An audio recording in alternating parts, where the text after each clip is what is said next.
Oke,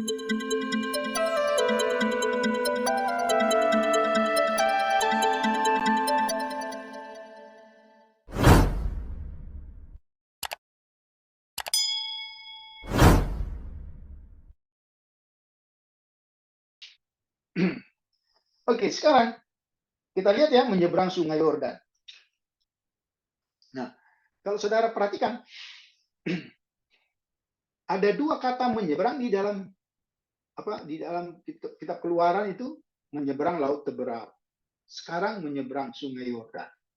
Ya, jadi sekali lagi kata Ibrani itu berasal dari kata abar, ya kata kerja abar berarti menyeberang. Dan tradisi Yahudi berkata dari situlah sebenarnya kata untuk bangsa Ibrani dari kata abar itu, karena mereka melihat catatan Alkitab bahwa suku inilah suku yang menyeberang. Itu istilahnya ya, menyeberang. Nah, itu ya nggak ada yang salah di situ, memang betul ya. Dan kita lihat kata ya akhiran T hibrid itu memang diberikan kalau itu menunjuk kepada bangsa, kepada kelompok gitu ya. Nah, teman-teman bisa lihat, mungkin kita tidak usah baca semua, tapi kalau saudara perhatikan ya, apa yang dilakukan oleh Yosua sesudah laporan itu, maka sekarang dia melakukan persiapan. Ya, sesudah melakukan persiapan, dan persiapan itu sesuai dengan firman Tuhan. Ya, kita bisa lihat ayat 1 dan 2, kemudian bandingan pasal 1 ayat, coba kita lihat pasal 1 ayat 10 itu ya. Lalu Yosua memberi perintah kepada pengatur-pengatur pasukan bangsa itu, katanya. Oke, seterusnya. Nah, saudara perhatikan pasal 3 ayat 1 dan 2 ya. Ya, Yosua bangun pagi-pagi, lalu ia dan semua orang Israel berangkat dari Sitim dan sampai mereka ke Sungai Yordan. Maka bermalam-malam mereka di sana sebelum menyeberang. Oke, perhatikan. Setelah lewat 3 hari, para pengatur pasukan menjalani seluruh perkemahan dan memberi perintah kepada bangsa itu, katanya. Oke, nah ini yang menarik. Segera sesudah kamu melihat tabut perjanjian Tuhan Allahmu yang diangkat para imam, yang memang suku Lewi, maka kamu harus juga berangkat dari tempatmu dan mengikutinya seterusnya. Saudara perhatikan, kalau berjalan sesuai dengan petunjuk Tuhan, dengan tuntunan Tuhan, maka yang menjadi penuntunnya itu adalah Tuhan, yang direpresentasikan dengan tabut. Kita tahu isi tabut kan? Ada 3 ya. Betul ya? 3 apa itu? Ya, apa yang disungut-sungut tadi? Mana ada di situ. Tongkat Harun yang berbunga ada di situ. Apalagi yang paling penting? 2 loh batu itu ada di situ. Jadi tabut Tuhan itu adalah gambaran atau simbol kehadiran Tuhan. Dengan kata lain, Yosua ingin berkata, kamu harus jalan kalau sudah Tuhan perintahkan jalan. Jangan jalan sendiri, jangan ngoyo, jangan ngeyel, ya. Oke, kita lihat ya. Itu dia. Ini petunjuk dari Tuhan. Kemudian ada perintah lain. Kalau saudara perhatikan. Ya, ayat 4, jaga jarak. Loh, kira-kira kenapa ya? Coba. Kenapa menjaga jarak? Ini 2000 hasta itu, apa saya salah? Ya, kurang lebih 900 meter. Wow, 900 meter. Jauh ya? Ya. Apa tujuannya? Coba ya.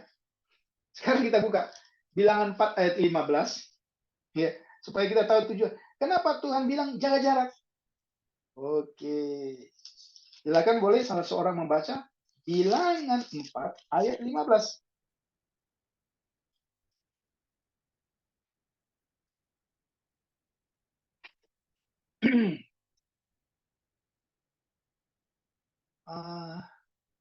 Sorry Pak Klik, mau tanya, Bapak ada lihat tanda record nggak di Zoom ini? Ada ya? Tadi kan dimulai dengan Tadi, iya, tadi tadi kan ada dimulai ya. teman, Oke. Tapi kan nggak ada yang putus ya, nggak ada putus kan? Nggak putus kan? nggak, Oke. singkat saya nggak ada sih. Oke. Iya. Nah, saudara, ya bilangan 4 ayat. Ya, silakan bilangan 4 ayat 15 supaya kita tahu kenapa harus jaga jarak. Oke. Itu pembandingnya apa kira-kira dikatakan di sana? Oke. Kita tahu ya. Berarti ada yang perlu dijaga, jangan sampai kamu kena tabut itu. Oke. Ya, itu satu.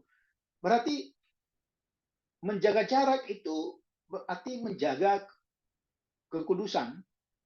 Ya. Saya tidak mengalegorikan, tidak mencari arti yang, tapi yang dimaksudkan menjaga jarak karena memang nggak boleh menjamah, ya. Tapi pertanyaannya sekarang adalah kenapa harus sejauh itu? 900 itu 2000 hashtag 900 meter, ya toh? Kenapa kira-kira harus sejauh itu? Teman-teman lihat, ya, jangan pikir ini sedang jalan di jalan biasa, jalan umum gitu ya. Dan jangan pikir ini masyarakatnya hanya 100 orang, ya. Ini kurang lebih 2 juta jiwa. Tadi 600.000 kita baca, oke, tapi itu hanya berjalan kaki. Berarti kan ada yang dituntun, ada yang digendong, ada, ya, saudara perhatikan. Nah, kira-kira kenapa harus? Oke, satu, ini bicara tentang, ya, kalau kena itu mati dia, ya. Jadi tetap dalam kekudusan itu berarti ada jarak. Karena bicara tentang kudus itu, arti kata kados itu sebenarnya dipisahkan. Jadi memang betul harus terpisah. Itu kata kados. Tapi mengapa harus sampai 900? Iya. Bisa lihat jumlah besar ini? Kemudian ada imam yang mengangkat, kira-kira kenapa harus 900? Supaya tabutnya ketok. Iya dong. Kalau terlalu dekat, loh, yang di belakang kan nggak kelihatan. Ya, coba teman-teman lihat orang yang ribuan nonton konser itu kan, makin jauh kan masih kelihatan orang ini. Ya, kok jadi konser. Iya, karena, nah, kenapa? Karena di depan itu ada tabut yang diangkat. Seberapa tinggi sih itu? Maka karena jumlah orang yang berkerumun itu cukup banyak, 2 juta jiwa, maka supaya diusahakan supaya mungkin semaksimal mungkin bisa lihat ada tabut. Jangan sampai salah. Ya dong, logikanya gitu kan. Sederhana banget. Satu, memang kamu nggak boleh dekat sama tabut, apalagi jamaah, mati. Tapi kemudian supaya tabut sebagai penuntun itu bisa dilihat oleh semua orang dari jarak 900, supaya semua orang bisa lihat. Oh iya, itu dia, tuh. Ayo jalan. Karena orangnya kan nggak sedikit banyak. Ya. Jadi kita bisa paham kalau lihat konteks itu. Iya dong, ya. Jadi, nah, kemudian yang ketiga, ini semua persiapan, ada pengudusan. Nah, pertanyaannya, apa hubungan perang dengan kekudusan? Itu yang menjadi pertanyaan. Ya. Kalau kita perhatikan, maka yang pertama yang harus kita clearkan, ya, ketika kita bicara perang di dalam PL, ini penting ya, supaya kita kok mau perang? Kok Tuhan bilang harus ada kekudusan? Ya. Karena ketika kita perang, lihat pertama, itu bukan perangnya Israel semata-mata, itu perangnya Tuhan. Jadi sebenarnya perhatikan ya, saya sedang menjawab pertanyaan tadi. Genosida, tanda kutip, yang dianggap orang itu harus dilihat di dalam kacamata ini. Tidak ada perang, kalau itu berhubungan dengan bangsa Israel, yang tidak ada hubungannya dengan Tuhan. Oke. Kemudian yang kedua, ya, jadi kalau kita bicara tentang perang, itu perangnya Tuhan. Yang kedua, perang itu tidak hanya bersifat fisik. Maka you memang pinter putar tombak, yuk pakai pedang pinter canggih. Tapi jangan lupa, musuhmu tidak hanya yang kelihatan. Nah, bagaimana kalau nggak kelihatan? Berarti kan harus ada perspektif rohani di situ. Berarti kan perlu kekudusan. Teman-teman lihat itu. Jadi ketika ada genosida yang diisukan orang tidak secara seimbang, sebenarnya itu bicara tentang bagaimana Tuhan sedang menghancurkan musuh-musuh yang merusak rencana keselamatannya di dalam perjanjian lama. Ya itu. Nah, makanya ketika dikatakan apa hubungan perang dengan pengudusan? Jelas. Ya, itu perangnya Tuhan. Kemudian itu tidak hanya bicara tentang perang jasmani, tapi juga peperangan secara spiritual. Dan sampai hari ini saya pikir kan seperti itu. Kelihatannya aman-aman saja kan? Maka banyak orang yang nggak percaya adanya setan. Nah itu salah satu strategi setan memang, ya kan? Salah satu strategi setan yang paling jitu sampai hari ini, dia mempropagandakan bahwa dia itu tidak ada. Sehingga tidak ada orang yang takut, ya kan? Tidak ada orang yang bersiap-siap, tidak ada orang yang melawan dia. Maka propaganda itu kemudian diikuti dengan apa itu? Tampilan-tampilan yang menarik, tampilan. Nah, kalau saudara perhatikan, satu kali saya pimpin seminar okultisme di Banyuwangi. Saya tampilkan PPT saya, memang saya tampilkan siapa setan bla bla bla bla gitu ya. Saya sudah jelaskan. Tapi rupanya ada seorang bapak yang menarik PPT saya. Dia bilang, "Pak, kok sedari tadi Bapak saya lihat tampilkan figur-figur setan itu kok yang serem-serem, kok yang jelek-jelek." Dia tanya gitu sama saya. Kenapa ya, Pak? Iya, itu satu sisi saya bilang. Memang setan seperti itu peringainya. Seperti itulah karakternya, jelek, beringas, jahat. Tapi jangan lupa, saya bilang, ya, setan juga bisa berwujud yang manis-manis. Ya kan? Alkitab katakan apa? Ya, karena setan juga bisa menyamar seperti malaikat terang. Nah, itu. Sehingga saya beberapa kali pengalaman ini di daerah timur ya. Daerah NTT, di daerah Rote, di daerah Kupang, kemudian Soe, di Kalimantan Tengah. Beberapa kali saya diminta untuk melakukan penyegaran rohani. Tadi Pak di malam berikutnya itu ada semacam seminar gitu ya untuk hamba-hamba Tuhan. Saya sudah sangat yakin sekali. Ketika saya melakukan itu pasti ada orang yang mencoba menunjukkan kekuatannya. Dan saya sudah siap, kami sudah siap. Gitu. Wah itu betul-betul ada atraksi. Saya mengurusi saya pernah bawa mahasiswa ke Bali, yang paling besar di antara kita ini siapa? Pak Junario. Tapi lebih besar dari Pak Januari ini mahasiswa saya dulu ada. Betul, saya bawa masih. Kami melayani seorang gadis, cantik, remaja, masih kecil. Umur 15 tahun gitu ya. Kecil. Saudara tahu, waktu dia kesurupan. Di gereja. Gereja besar maksudnya nama gereja itu besar di Bali, saya tidak usah sebut. Wah, dia beringas. Wah, semua sudah ketakutan. Saya bilang, jangan takut. Pegang aja. Berdoa, jangan tutup mata. Jadi wah itu yang lebih besar dari Pak Januari itu hampir terpental. Teman-teman coba bayangkan. Aduh. Jadi peperangan rohani terjadi. Wah, itu kasus-kasus. Siswa saya setia kesurupan, saya ditelepon. Pak Tobing maju. Wah, saya lengah teman-teman. Saudara tahu, saya kena ludah. Karena saya lengah. Nah, itu. Jadi memang itu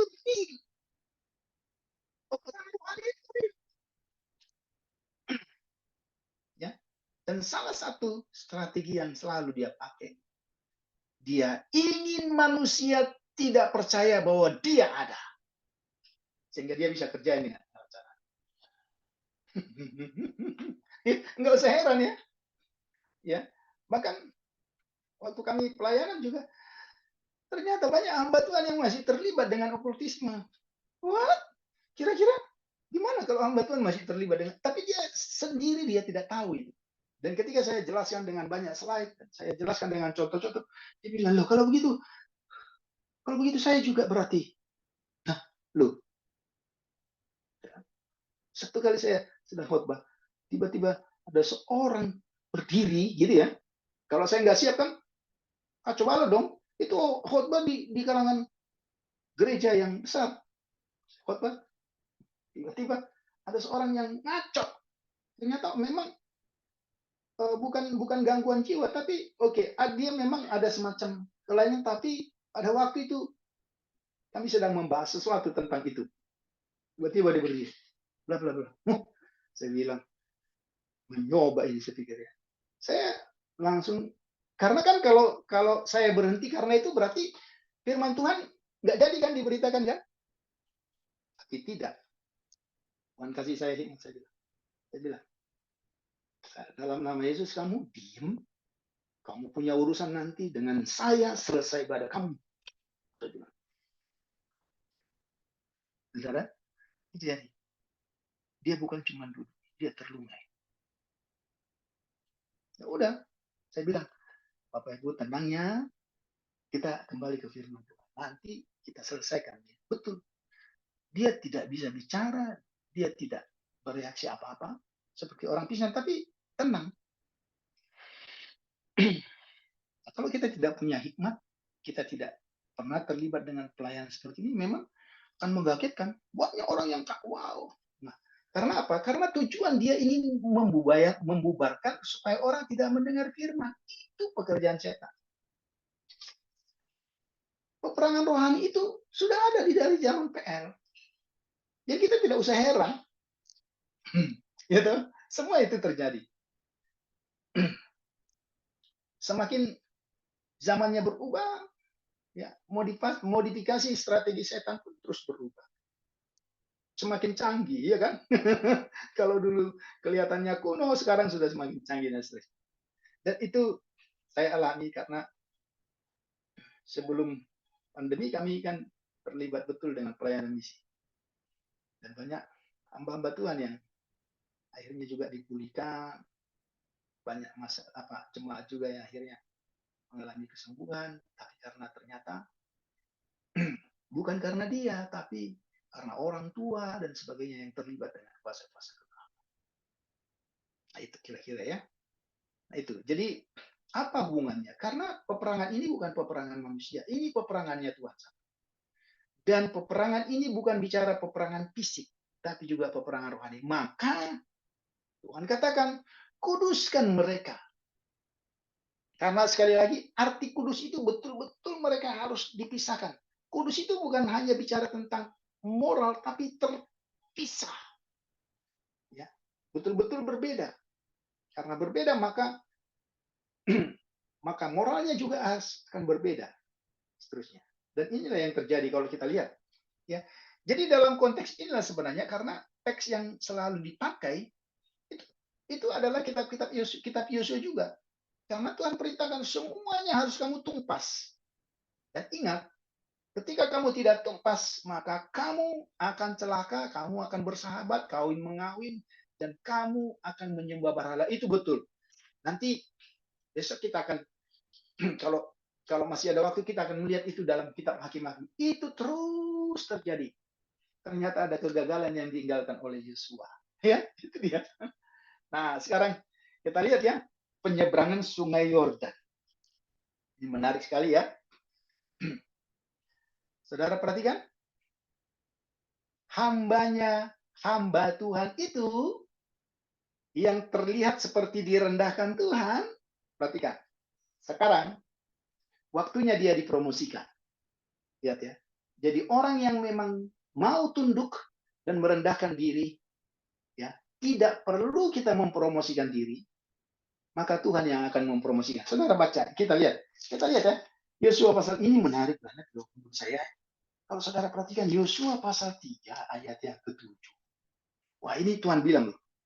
Boleh teman-teman buka Alkitabnya ya. Pak, klik baca, Pak. Yosua pasal 3 ayat 7.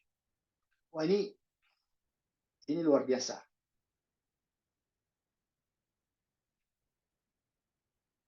Silakan, Pak.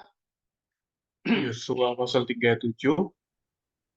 Dan Tuhan berfirman kepada Yosua, hari inilah aku mulai membesarkan namamu di mata seluruh orang Israel, supaya mereka tahu bahwa seperti dahulu aku menyertai Musa, demikianlah aku akan menyertai engkau.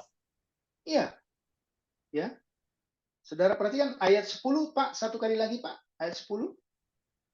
Ayat 10, lagi kata Yosua, dari hal inilah akan kamu ketahui bahwa Allah yang hidup di tengah-tengah kamu, dan bahwa sungguh-sungguh akan dihalaunya orang Kanaan, orang Het, orang Hewi, orang Peris, orang Girgazi, orang Arab, orang Amori, dan orang Yebus itu dari depanmu.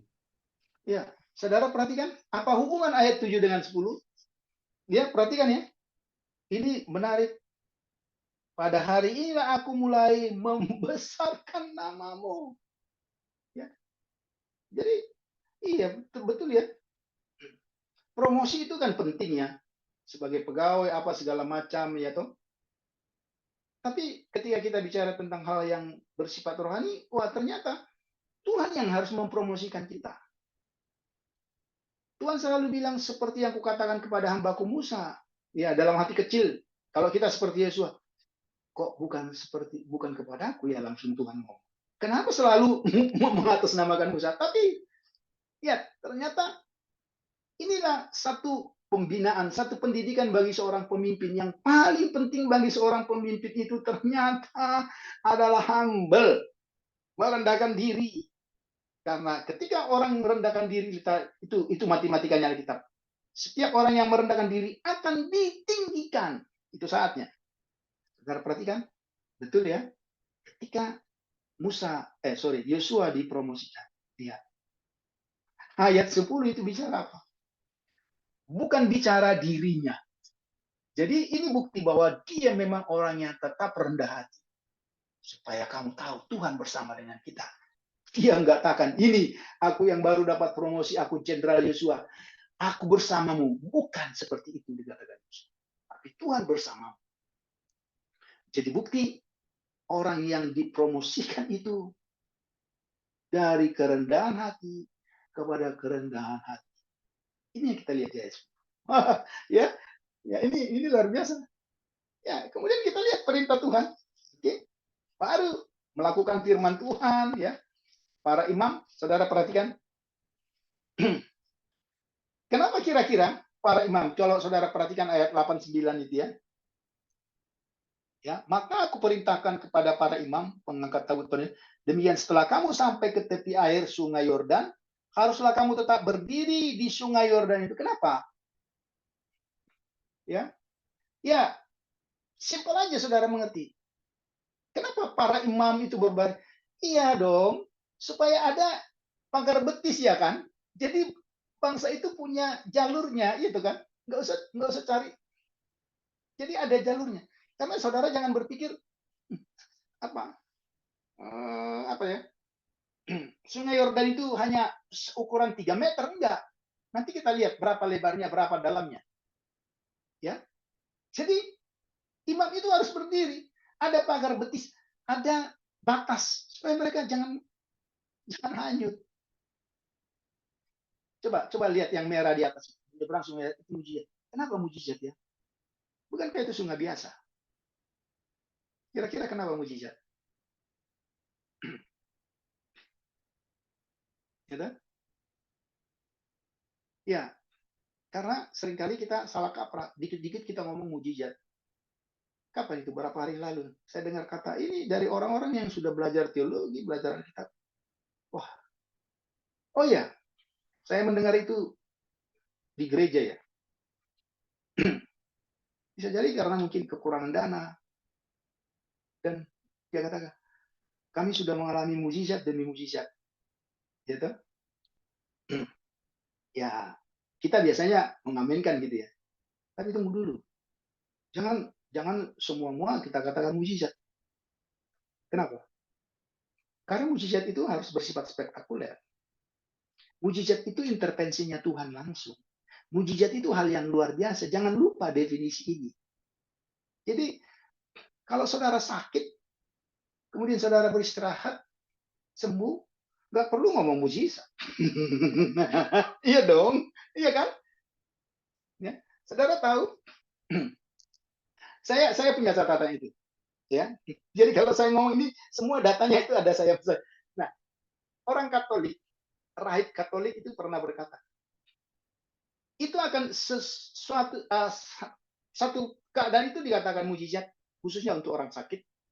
Dia katakan, begini, saya ada catatannya. Dia katakan, mungkin kurang lebih seperti ini. Mungkin tidak secara 100% kalimat saya, tapi kira-kira dia kata, kalau sakit itu adalah sakit kronis yang sudah mematikan, satu, yang sudah tidak lagi dapat ditangani oleh dokter, tidak lagi mengalami tidak lagi mengalami target, tapi kemudian ya, kemudian ada seorang imam dari imam Katolik itu kemudian berdoa, kemudian orang itu kemudian tiba-tiba bisa berjalan sembuh total. Itu namanya mujizat, miracle. Ya. Nah itu, coba teman-teman lihat yang di screen ini. Kenapa ini mujizat nanti? Ya, ya kan? Karena kita lihat, oke? Okay? Jadi pengertian mujizat seperti itu. Ya, karena kadang-kadang kita merendahkan kata mujizat, ya kemudian membuatnya jadi generalisir. Jadi kehilangan arti. Dikit-dikit kita mau, oh terima kasih untuk mujizatnya Tuhan. Enggak. Kenapa saudara enggak katakan terima kasih untuk pemeliharaannya Tuhan? Kan gitu ya. Kan tetap kita bahwa semua yang kita alami itu, ya kenapa? Karena memang teman-teman kita di karismatik, khususnya karismatik ekstrim, sangat menyenangi kata ini, dikit-dikit mujizat. Ya, ya tiba-tiba dapat dana yang besar untuk membangun gereja. Iya, karena you umumkan. Iya enggak? Kalau you nggak bisa ya umumkan kemudian tidak aneh, ya, you umumkan, tolong doakan bla bla bla bla bla bla. Ya tiba-tiba ada yang berkenan. Ya. Apakah itu harus dikatakan mujizat? Enggak. Pemeliharaan Tuhan. Tuhan, ya, Tuhan, ya. Maksud saya, kata ini ketika kita sudah belajar harus bisa kita tempatkan. Dan ketika kita bicara tentang anugerah pun, anugerah itu hanya dalam konteks keselamatan. Jangan akhirnya anugerah itu jadi murahan kan gitu. Itu kan yang harus kita pelajari. Nah, kenapa itu? Nanti kita lihat ya. Kemudian mujizat Tuhan. Nah, ini dia. Perhatikan. Ya, ya. Supaya teman-teman paham ya. Ketika bangsa itu berangkat dari tempat perkemahan mereka untuk menyeberang Sungai Yordan, para imam pengangkat tabut perjanjian itu berjalan di depan bangsa itu. Lihat ayat 15. Segera sesudah pengangkat tabut itu sampai ke Sungai Yordan dan para imam pengangkat tabut itu mencelupkan kakinya ke dalam air tepi sungai itu. Sungai Yordan itu sebab, artinya apa itu? Sebab itu gitu ya. Oke, saudara perhatikan, sampai meluap sepanjang tepinya selama musim menuai. Berarti memang sedang, jadi tidak normal waktu itu, sedang tidak normal.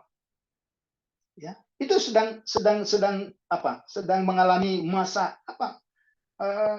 Bukan banjir juga, tapi itu sedang uh, air pasang gitu ya. Oke, saudara perhatikan. Oke, maka saudara perhatikan, itu sedang naik pasang. Tapi lihat ayat 16. Maka berhentilah air itu mengalir. This is it. Miracle. Ini yang baru dikatakan mujizat. Nggak perlu bentuk panitia. Nggak perlu doa panjang-panjang. Begitu injakan kaki di air yang meluap itu, bes, itu mujizat. Tapi kan mujizat itu selalu itu janji Tuhan memang. Ya, saudara perhatikan tuh. Ya, ini bukan kata saya loh. Saya sedang hanya menjelaskan. Loh, ini ternyata yang sedang terjadi ya. Ya, maka berhentilah air itu mengalir. Air yang turun dari hulu melonjak menjadi bendungan jauh sekali di dekat Adam, kota yang terletak sebelah Sartan. Sedang air yang turun ke Laut Araba, yakni Laut Asin, terputus sama sekali lalu menyeberanglah bangsa itu ditentang. Lihat, perhatikan. Ya, mengapa? Karena nanti sesudah imam itu angkat kaki, angkat kaki dari air, air kembali. Ini luar biasa. Tetapi para imam pengangkat tabut perjanjian Tuhan itu tetap berdiri di tanah yang kering, di tengah-tengah sungai Yordan, sedang seluruh bangsa Israel. Saudara perhatikan, bukan sungai lagi. Jadi terus ada pagar betis. Oke. Ya, ini yang kita lihat. Ya, sedang seluruh Israel menyeberang di tanah yang kering sampai seluruh bangsa itu selesai menyeberang sungai Yordan. Ini yang salah satu bentuk mujizatnya. Akhirnya meluap ya. Logikanya apa? Waktu mereka injakan kaki kan harusnya mereka bisa tenggelam dong. Tapi lihat, perhatian. Begitu injakan kaki, plus kering. Nah, ya, oke. Saudara perhatikan kondisi sungai Yordan. Ya, mengapa itu? Saudara perhatikan. Ya, kita berpikir kan seperti Pak Januario, Pak Victor, Pak Adiel, Pak Tobing yang nyebrang kan. Gak masalah, saya bisa renang. Karena saya dilahirkan di depan sungai Bahbolon. Rumah saya itu tepi sungai. Saya masih ingat waktu SD, orang-orang sudah pergi gitu ya. Saya tinggal balut baju, nyebrang terus sampai sekolah. Loh, kok kamu sudah sampai? Iya, saya nyebrang. Saya jago kalau ini masalah. Tapi kan persoalannya, ini nenek-nenek ada di situ kan. Anak kecil ada di situ. Ibu-ibu melahirkan ada di situ, mau melahirkan ada di situ, betul. Kambing domba ada di situ. Jadi kita harus bukan mendramatisir, kita harus membayangkan kondisi itu. Wah, ini kalau bukan karena mujizat Tuhan ini nggak bisa terjadi. Itu mujizat. Kalau nggak kering betul, nggak bisa. Nenek itu ambil. Ya, kalau ada airnya kan, itu kan akan menyusahkan yang lain. Misalnya satu aja yang hanyut, kira-kira bisa mulus perjalanan yang enggak. Tolong kan gitu. Ini kan kita coba dramatis supaya kita tahu, oh, karena kita berpikir kita nggak membayangkan kondisi mereka waktu itu. Bawaannya ada yang bawa gerobak, ada yang itu semua kan perlengkapannya. Nah itu, ya deh. Kita lihat kondisi Sungai Yordan ya. Ini dia. Oke.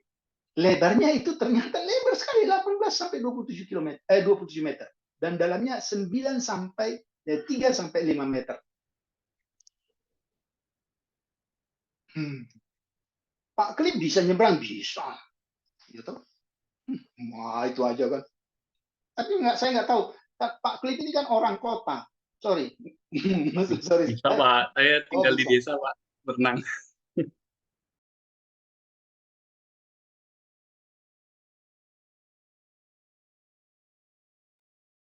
Suaranya hilang, Pak.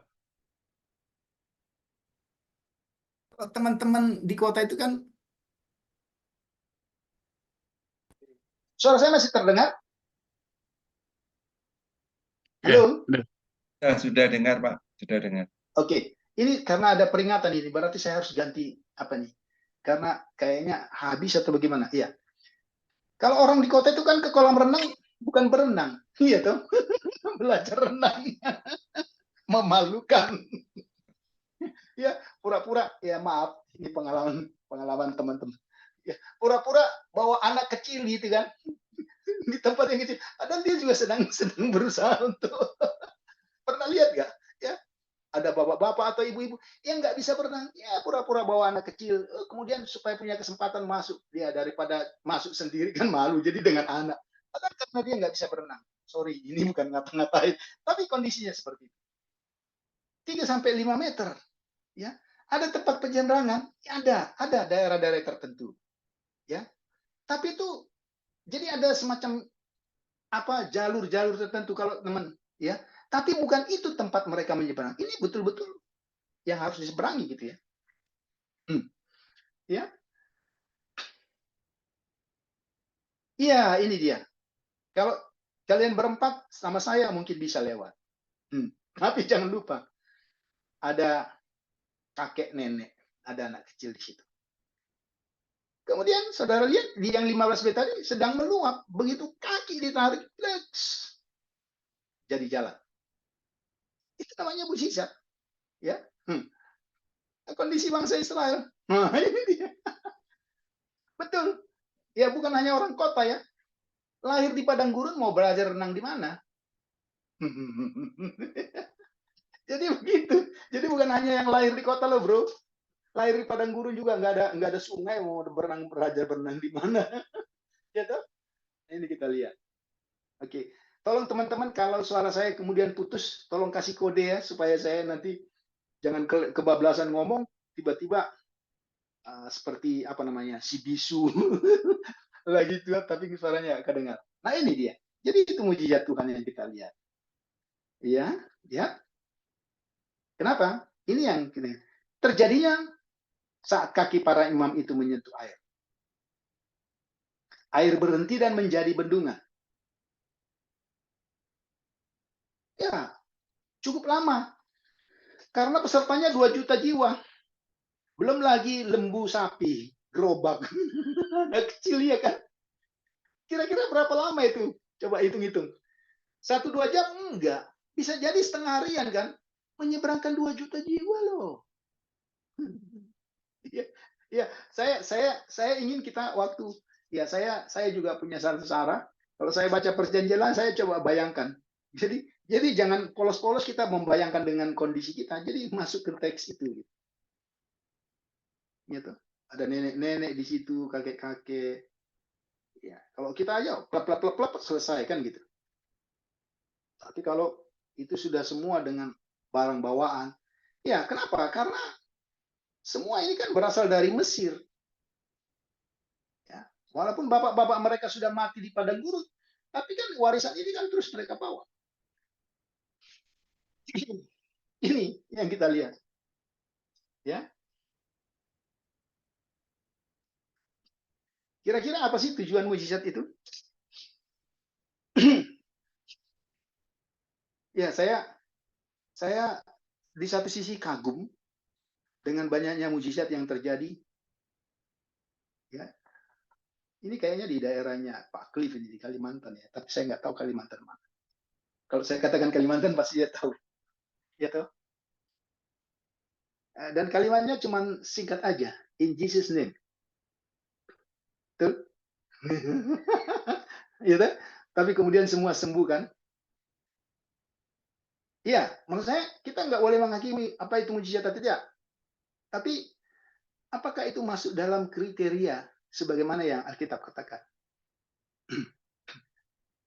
Satu kali, ini cerita lucu. Sekarang dia pendeta di Hong Kong. Ini mahasiswa saya dulu. Sorry. Iya, pendeta di Hong Kong. Dia sebenarnya sampai hari ini pun masih ada sedikit gagok-gagoknya kalau ngomong ya. Dia namanya Baja. Saudara tahu marganya Tarigan. Kalau orang Karo itu kan suku Batak Tarigan itu namanya kan ada kipas parangin angin, tombak Tarigan, ya tuh. Kemudian Baja Tarigan. Nah itu namanya itu aneh-aneh. Tapi memang itu budaya. Oke, nggak perlu. Tapi yang ingin saya katakan, satu kali dia melayani nenek-nenek, teman-teman. Ini cerita dia kesaksian waktu pulang dia kesaksian di kampus. Terus Tiba-tiba nenek-nenek itu kesurupan. Nenek-nenek kesurupan. Tapi kesurupannya nggak mengkhawatirkan. Karena kesurupannya itu tiba-tiba nenek-nenek ini pakai bahasa Inggris. Oh, pakai bahasa Inggris. Orang besok. Bla bla bla bla bla. Waduh, ini mahasiswa saya tarigan ini kan dia mungkin bahasa Inggrisnya waktu itu, tapi sekarang dia melayani di orang Inggris juga, maksudnya di sebagainya. Gitu. Kemudian dia mungkin dulu waktu mahasiswa mungkin level C lah bahasa Inggrisnya ya, mungkin nggak seperti Pak Adil yang yang jurusannya khusus itu ya, enggak. Wah, ini gimana ini? Tapi dia dapat hikmah. Dia hanya punya 2-3 kata. Ini sudah kacau, udah dia terus pakai bahasa Inggris ya. Jadi dia nggak bisa ngomong lagi kan, karena nenek-nenek ini pakai bahasa Inggris terus. Akhirnya dia hanya ingat kata itu, Tuhan anakku. Dia katakan, ini karena saya ingat kata itu. In Jesus name, get out. Cuma itu yang diucap. Saudara, ini nenek-nenek ini tiba-tiba sadar. Hah? Baru dia bisa injili. Nah ini baru mujizat namanya, bro. Itu kan betul. In Jesus name, get out. Nggak tahu konteksnya apa ya. Kalau gramatikal kata sebelumnya betul apa enggak, tapi dia hanya ngomong itu. Diam. Baru dia ngomong. Bisa diinjili. Ya, ya, ya, kasihan memang kalau kita perhatikan, dan tempat pembuat mujizat yang saya katakan di Kalimantan itu sempat ditutup, tapi puji Tuhan lah sudah dibuka lagi ya.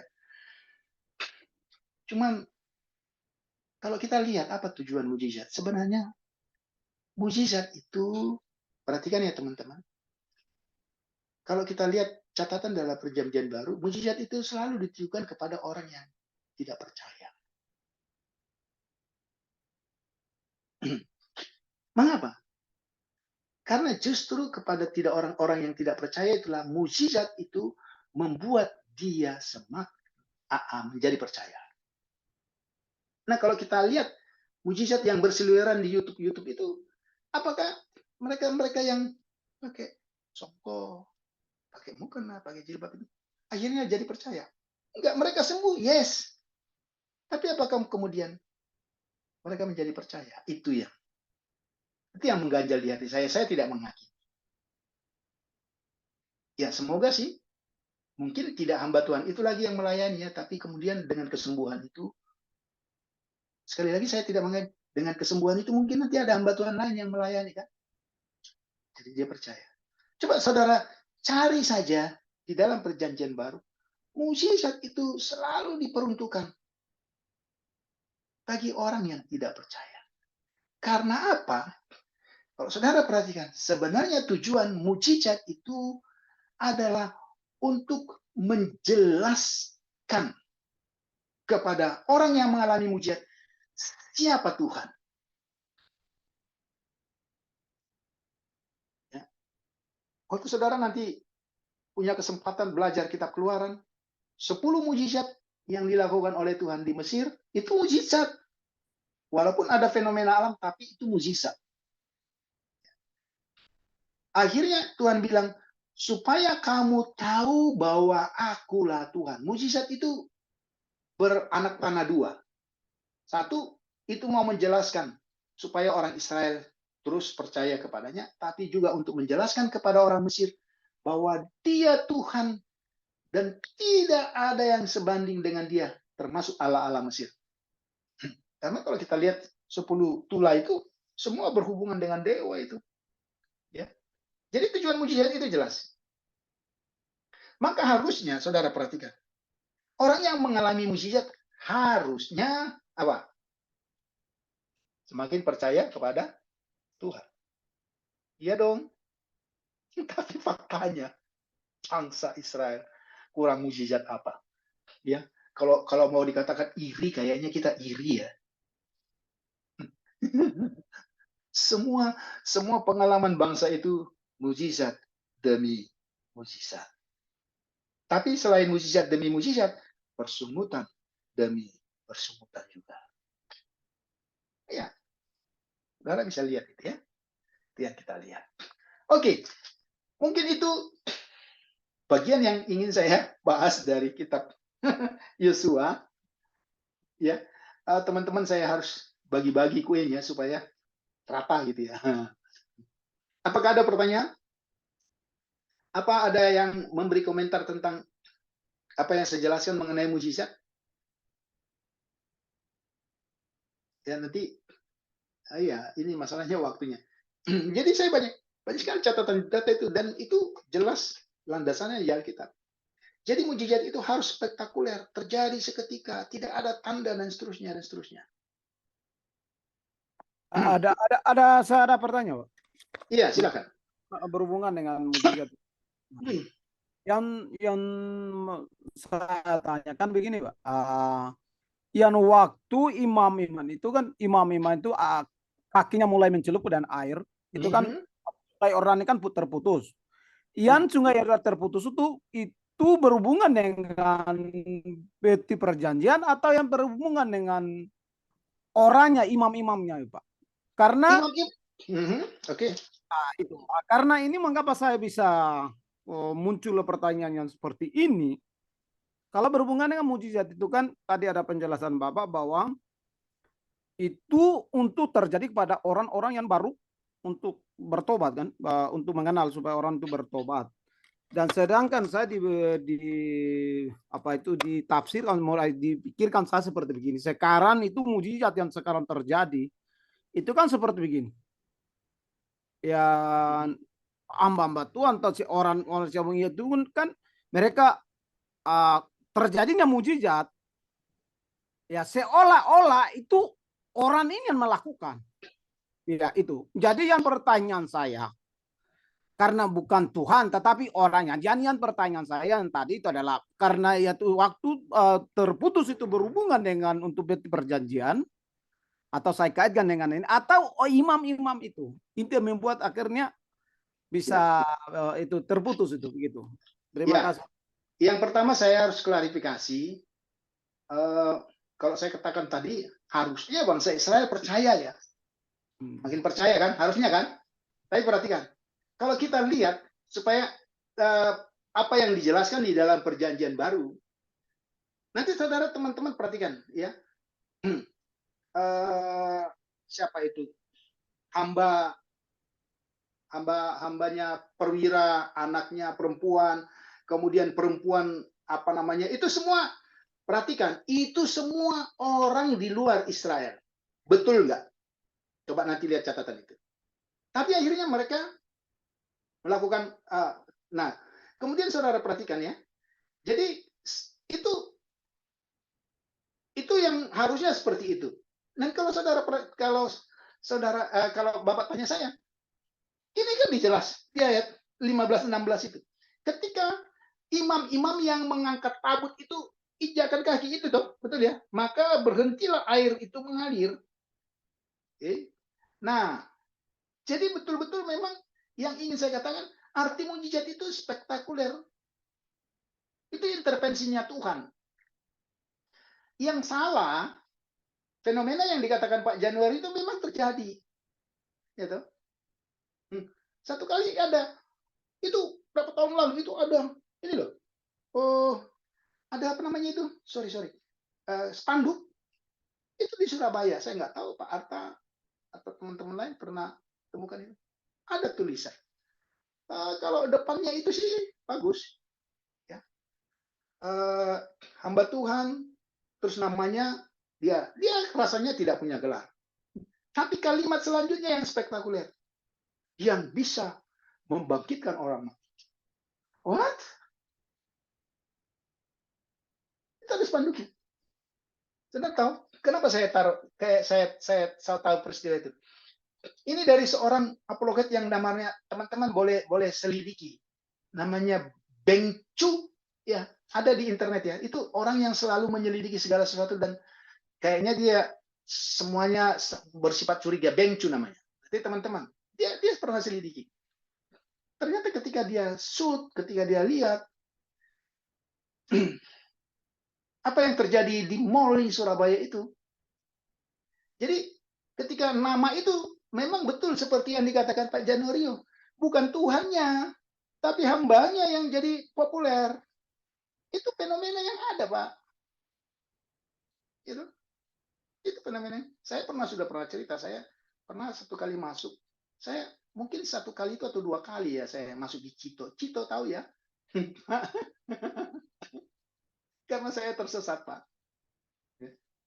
Jadi saya masuk dari parkiran, tiba-tiba saya lihat pamflet besar. Ih, saudara tahu, gambar, nggak usah cari-cari, pokoknya itu ada di Cito. Berarti ada gereja itu di Cito. Wah, itu hambanya itu begini. Memberkati. Besar gambarnya. Saudara tahu, di pojok atau di belakang itu baru gambarnya Yesus kecil. Ini salah atau benar ya? Jadi penonjolannya pada hamba Tuhan, betul Pak. Nah, saya cerita tentang Bengcu tadi. Itu betul penyelidikan. Kalau saudara lihat Bengcu, itu ada satu kali dia. Jadi nama hamba Tuhan itu yang, tapi bukan Tuhan yang dapat membangkitkan orang mati, tapi hamba yang dapat membangkitkan orang mati. Dan itu heboh itu berapa tahun yang lalu itu katanya. Ya, diselidiki, disut. Dia bilang itu sudah mati. Tapi survei medis menunjukkan kalau sudah sekian jam, ya, maka kan ketika dipegang masih hangat, kira-kira. Kalau sudah 3, kira-kira. Coba yang pengalaman mengurus orang mati, kalau sudah lebih dari 1 jam, ya kenapa dikasih formalin kira-kira kan supaya awet kan? Kalau sudah lebih dari 1, 2, 3 jam, kira-kira masih hangat nggak mayatnya? Enggak. Ingin. Ternyata rekayasa, Pak. Jadi untuk mendapat popularitas. Itu yang dikatakan Pak Januari tadi betul. Jadi fenomenanya Pak betul. Jadi bukan hamba Tuhannya. Ini hamba yang berhati Tuhan ini. Jadi banyak itu yang saya katakan. Kita harus selektif. Karena masalah ini sangat sangat sensitif, bahkan sangat riskan dengan terjadinya penipuan. Saya bukan tidak percaya mujizat, saya tetap percaya. Saya senang lagunya Dr. Niko kok. Ya, mujizat itu nyata, gitu kan? Dan seterusnya. Tapi jangan sampai akhirnya yang ditonjolkan di sini karena tujuan mujizat itu apa? Apa kira-kira? Membuat orang semakin tahu. Jadi semacam konfirmasi, semakin tahu siapa Tuhan. Itu clear. Ya. Dan saudara kalau saudara mau bisa melakukan mujizat, firman Tuhan katakan apa? Minta aja, doakan aja. Ya, tapi hati-hati. Ketika saudara doakan, Tuhan tanya, untuk apa ya? Nah, saudara harus bisa jawab loh. Untuk apa saudara mau minta mujizat? Saudara harus jawab loh ya. Gitu. Ya, mengapa seperti itu? Karena gini, banyak juga hamba Tuhan yang akhirnya bisa frustasi. Aku nggak bisa buat mujizat. Nggak perlu. Karena apa? Firman Tuhan katakan, ya, mujizat itu menjadi salah satu karunia. Nah, kalau Tuhan tidak kasih terus dia mau proses. Tapi Yakobus kan bilang kita bisa minta. Tapi kalau nggak dikasih ya sudah, jangan paksa. Akhirnya nanti niru-niru, buat sensasi dan sebagainya. Tujuannya apa? Supaya mereka kenal saya. Gitu. Yang kedua apa? Supaya uangku jadi banyak. Kan itu. Ilah zaman ini kan mamon kan, iya toh, firman Tuhan kan. Betul Pak Januari itu, saya nggak sangkali. Itu yang harus kita hindari. Ya, itu kira-kira ya. Ada lagi Pak, ada bapak-bapak. Maaf saya belak-belakan supaya kita bisa belajar. Ini kan di ruang kelas. Kalau kita di forum lain kita tidak boleh terlalu vulgar kan. Ini kan dalam ruang pembelajaran. Jadi apa? Pikiran kita dibentur-benturkan enggak ada masalah. Karena pikiran itu memang harus dibenturkan, baru itu namanya pikiran. Kalau nggak dibentur, saya bukan quote Rocky Gerung ya, bukan?